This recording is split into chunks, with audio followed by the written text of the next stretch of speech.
Look, we'll go through with the agenda. Apologies, I've got absence from Deputy Mayor, Councillor Casey, Councillor Collins, Councillor Hills, and Member Honeck.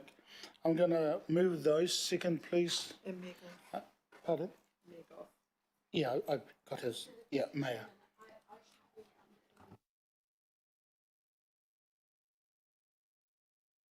Yeah, okay, so if I can put that at early departure. Councillor Fletcher. So Councillor Mulholland is seconding the absence. I'll put that recommendation. All those in favour? Against? Carried. For lateness, we got Councillor Darby on council business. Oh no, it's all one. It's one resolution. The whole lot is for absence and lateness and early departures. There you go. I don't have to read everything. There's heaps up there anyway. So they've been moved and seconded, and it's been put. Attendance by electronic link. You've got Councillor Simpson and Councillor Sayers. I will move that second. Councillor Mulholland. All those in favour? Against? Carried. Appreciate it. Thank you. Thank you. No problem. Thank you, Chair. Yes? She said thank you. Oh, okay. Declaration of interest. Any? No. Confirmation of minutes. I will move. Second. Councillor Mulholland. No discussion. I'll put the recommendation. All those in favour? Against? Carried.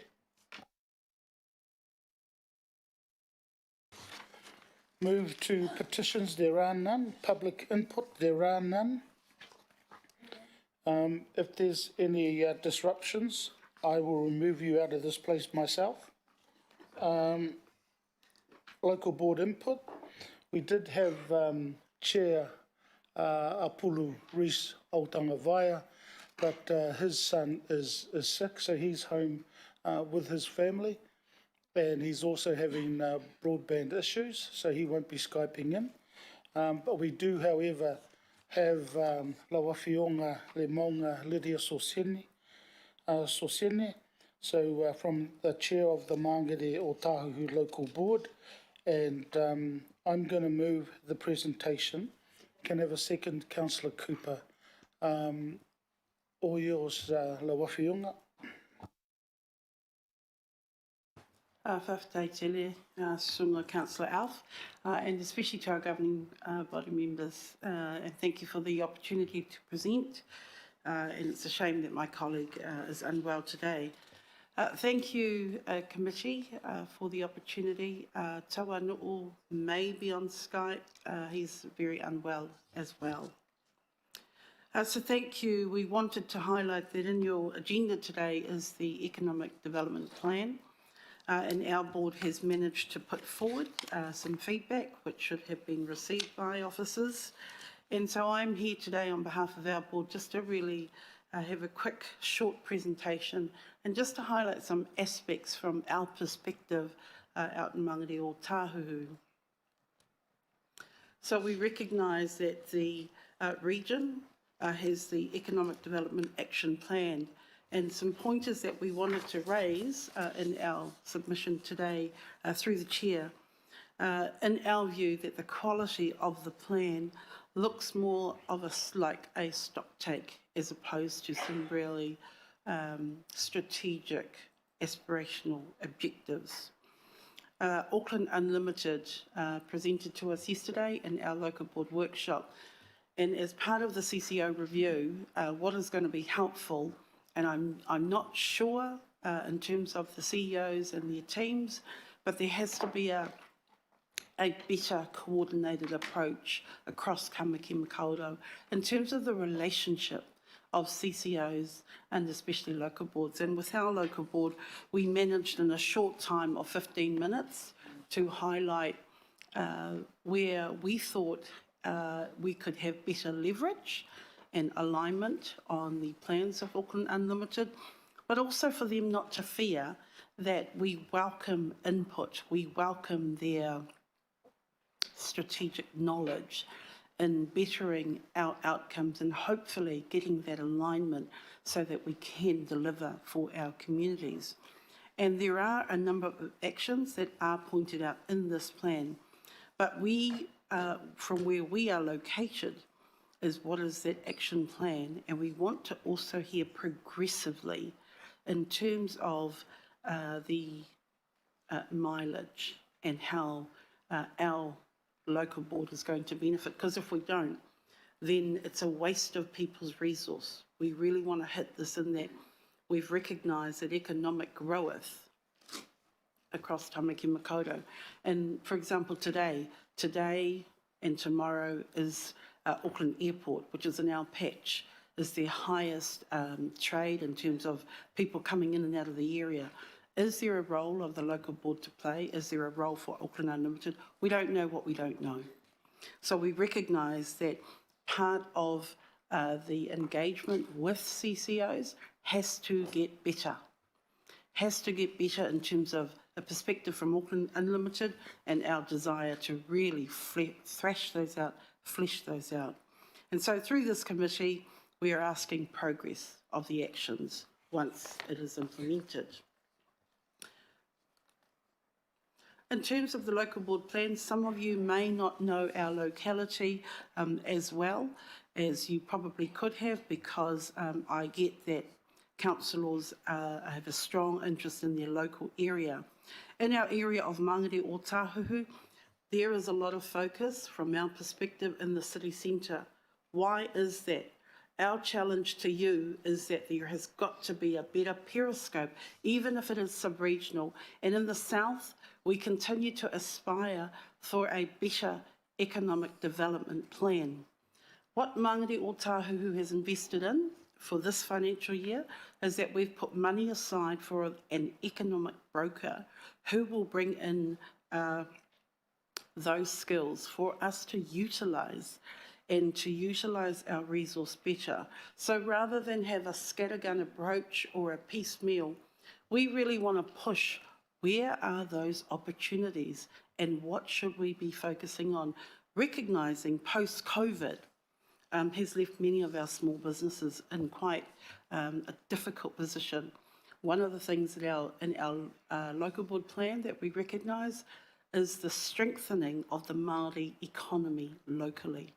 So in terms of rangatahi and our young people, and given the diverse population, what are those opportunities? Have we recognised them? Can we ask questions around procurement? Can we ask questions around contractual obligations?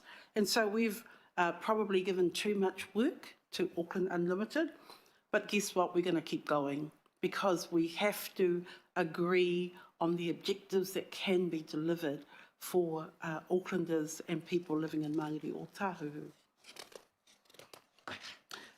Mr. Chair, opportunity and prosperity, I only have a few minutes. The picture before you on the left-hand side is our Mangere Town Centre. We have a very colourful, diverse population, and that is the Mātua's Zumba that our local board has assisted and now went from 1-2 days to now 6 days a week. So post-COVID, just the anxiety and the mental health and well-being is one of the initiatives we managed to support. With the growing population, we are the third fastest growing population with a high youth population amongst the local board areas. 3 directions that we see: create conditions for a resilient economy, innovation, employment. So through you, Chair, just wanting to say to you, 3,000 young people come out of our high schools locally every year. No pathway, no tertiary training. How do we as a local board support with the compulsory school education system and our young people? Some of them have a plan and some of them are getting into trouble because we are trying to, at pace, work with our partners. And we've recognised, committee, that you can only do these things now in partnerships, and we have to agree on the strategic objectives. So many of our young people want to work at the airport. Do we have a pipeline that we can push those young people? 1,000 go to MIT, 1,000 go to Auckland University. What is holding them back? A number of things are holding them back. Number 2, skills gap. So we recognise, and no offence to North, west and east, but we want our south side kids to take that workforce at the Auckland Airport precinct. And so we recognise that there is that skills gap. What is the pipeline, and how can we as a local board assist with economic initiatives that will grow the skills and talent of our rangatahi and our young people? And to try and counter the problems with Auckland transport and the cars and trucks and buses filling up our roads, local, economic, with local opportunities. Just quickly, you will understand our vulnerable communities. It's not just our community, but in the south we certainly have our fair share of vulnerable communities, and we are trying to assist with some of the LDI budget in terms of supporting, because we just cannot fund a lot of those initiatives. What we are asking PACE today is a better coordinated approach to support not just in the city centre. There's got to be a better pipeline for local boards such as ours to support our local economy. And just quickly, the strongest point I wanted to make, there is life outside CBD. There are communities outside CBD, and the plan that is in draft, we would ask that there has to be a focus in localities in the other suburbs, and we raise Mangere o Tāhuhu local board aspirations. So because the Auckland Airport precinct is in our patch, Mangere o Tāhuhu has still got the strong desire to develop the tourism trail and the network of things that are happening across Tamaki Makaurau. Whawhtai, and happy to take questions. Whawhtai lawa, le maunga. Look, we've gone over the time in regards. No, that's right. The reason I mentioned that is that I'm just going to sort of restrict any of the questions. Before I go to Councillor Henderson and then Councillor Mulholland, I will say, however, that item 9, when we get to it, is approving the plan. That is where the mahi will start. I know that Janelle and James at the back, plus also the support team that they've got behind them, has taken on board exactly what you've pointed out to them. And I have no doubt at all that the team will get back to you as a local board, as well as the others that end up coming through. So I just leave that with you. So I will have 2 questions. If there's none others, I'll leave it at 2. Councillor Henderson and then Councillor Mulholland. Thank you. Thanks, Chair, and wonderful presentation to yourself, Chair Sosene. Fantastic. Look, I've got a couple of questions, but I'll limit it to one in the interest of time. I'd love to hear how your economic broker is going when you get that off the ground. Do you consider that as more of a regional role? I mean, is there something that we can learn across Auckland around what you're going to find? And how are we going to find out about it? Can you come back and tell us how it all goes? Just a bit more detail around that. Thanks, Councillor Henderson. And one of the things, the initiative hasn't just popped into our heads. It's recognising the fact in a post-COVID financial environment, how do we leverage the council ratepayer dollar? And so to get that specialist skill, we've invested in a broker, and happy to come back when we've got some traction. And Franklin kindly shared some of their thinking through our bids. So we are continuing to look for opportunities that we can double that ratepayer dollar somewhere along that pipeline. Hope that answers your question.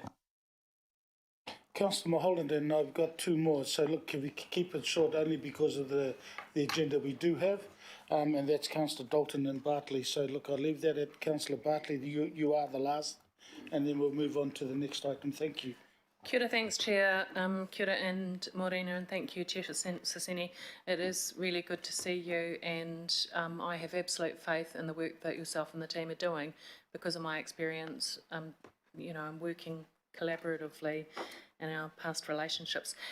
I'm very interested in the approach that the board would like to take with regards to the tourism trail for Mangere and Otahuhu as part of the ED action plan.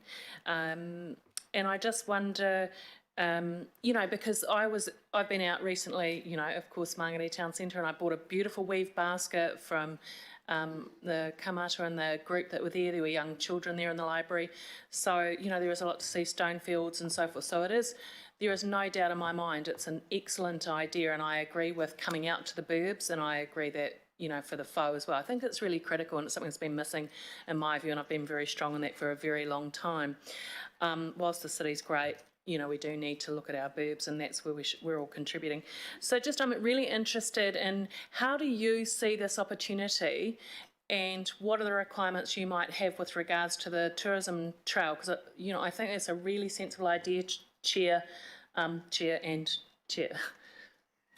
Thank you, Councillor, for the question. One of the things we recognise quite strongly is to grow the Māori economy in our patch.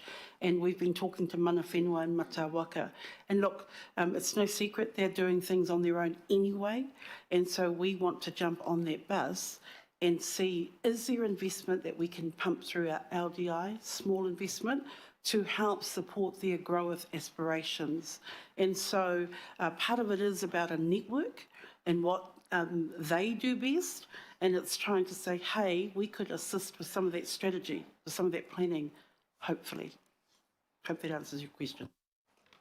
Kia ora. Councillor Dalton. Thank you, Chair.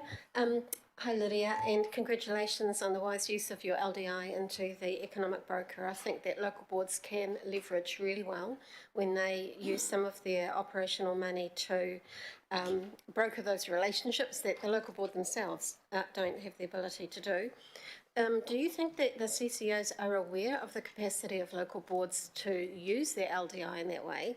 And in this particular example, is your economic broker aligned with Auckland Unlimited and even CSI to make sure that they're all travelling down the same path in terms of delivering outcomes for your board area? Thanks, Councillor Dalton. Look, it's no secret with the CCO review, we're one of the boards that said, oi, you got to do better. We have to both do better. In our discussion yesterday with the local board workshop, we had the CCOs and it was really refreshing. There is a real eagerness to do things better. We all recognise we've got smaller monies, but we're also accountable for the ratepayer dollar in doing things better for our community. So local boards, I feel, is an untapped resource. Every month we come in here as a Chairs Forum to talk about a number of things and have our moans. However, we can look at those opportunities. So, Well done. thank you. Thank you, Lydia. Last, Councillor Bartley. Thank you, Mr. Chair, and through you, whakatau lava, Chair Lamong, for your presentation. I wanted to ask, the most I see Māori and Pasifika, especially Pasifika, in the economic development plan is under quality jobs and skills development. Do you think that that is actually kind of uninspiring? And yeah, it's just like meeting a gap, but it's not meeting our aspiration as Māori and Pasifika? Thank you, Councillor Bartley. Look, to recognise what you're saying and acknowledge, definitely. The Pacific communities are doing little initiatives, and there is a pipeline. One of the things that we're trying to do as a local board plan is we're investing in the economic broker to recognise those opportunities and then do a stock take for us. And so for us to work out as a local board, Māori is pretty much on their way, the relationship building, but for Pasifika, still not there yet. And hopefully local board LDI investment will assist that, because we just can't fund everything and it's not our place. So we're trying to stay in our lane and do what we can do best. And it's those nuggets that are coming through some of our other community initiatives that we're tapping into. So that may not answer your question, but it's currently what we've got planned with our economic broker. Our economic broker will bring a stock take back to us, hopefully, and saying to us what works and what doesn't. We just don't have the resource to waste, if that makes sense. Thank you, Chair. Yeah, whakatau lava, it's all right. So look, thank you all. Thank you to you, Le Mong, and also to your local board. So it's been moved and seconded. Just to thank you. I'll put that recommendation. All those in favour? Aye. Against? Carried. Whakatau te le lava, Le Monga.